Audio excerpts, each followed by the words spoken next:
खबर शामिल करते हैं हमारे C1 न्यूज के CEO चौधरी आमिर शहजाद लक से।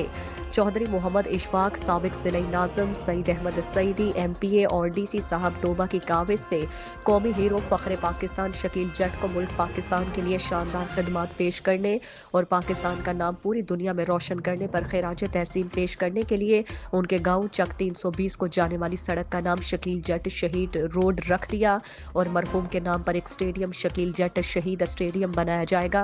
कबड्डी शायकीन और कबड्डी जान पंजाबिया द पेज एडवन टीम ने इस शानदार काविश पर शुक्रिया अदा किया।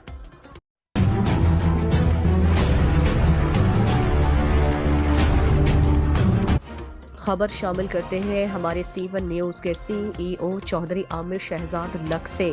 इंटरनेशनल कबड्डी स्टार फख्र पाकिस्तान कौमी हीरो शकील जट की वफात पर कबड्डी शायकीन के लिए बहुत बड़ा सदमा है। कबड्डी जान पंजाबिया दी पेज एडवन टीम ने एक मुहिम शुरू की है कि हर मैच से कबल अपने हीरोज के लिए फातिखानी और मगफिरत की दुआ की जाएगी। इस सिलसिले को आगे बढ़ाते हुए नेशनल कबड्डी कमेंटेटर जनाब मतीन सियालवी साहब ने मैच से कबल अपने हीरो शकील जट के लिए फातिखानी करवाई और शकील जट की मगफिरत के लिए खुसूसी दुआ करवाई। अल्लाह पाक हमारे कौमी हीरो शकील जट को जन्नतुल फिरदौस में आला मकाम अता फरमाए और लवाहिकीन को सब्र जमील अता फरमाए। ठीक है दोस्तों ते अस्सलाम वालेकुम। मेरे नाल दुनिया के महान कबड्डी खिडारी पल्ला जलालपुर जी ने असी ये वीडियो अज बड़े दुखी मन के नाल बना रहे हैं कि साडी खेल कबड्डी का स्टार खिडारी लहिंदे पंजाब पाकिस्तान का शकील जट जो सानू सलीम छोड़ा दे गया है। अल्लाह ताला उसनू जन्नत नसीब अता फरमाए, उसके परिवार नू सबर नसीब अता फरमाए।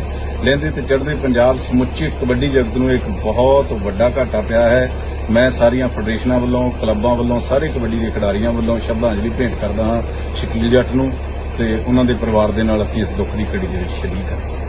शकील जट बहुत वधिया इंसान सी, बहुत हसमुख सारिਆਂ ਨਾਲ हस खेड के रहने वाला इंसान सी।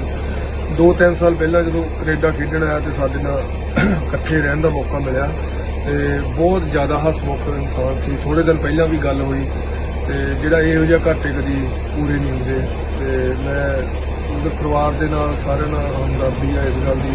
शकील जट नूं श्रद्धांजलि भेंट करते हैं कि जो होया बहुत माड़ा ना भुल्लणयोग।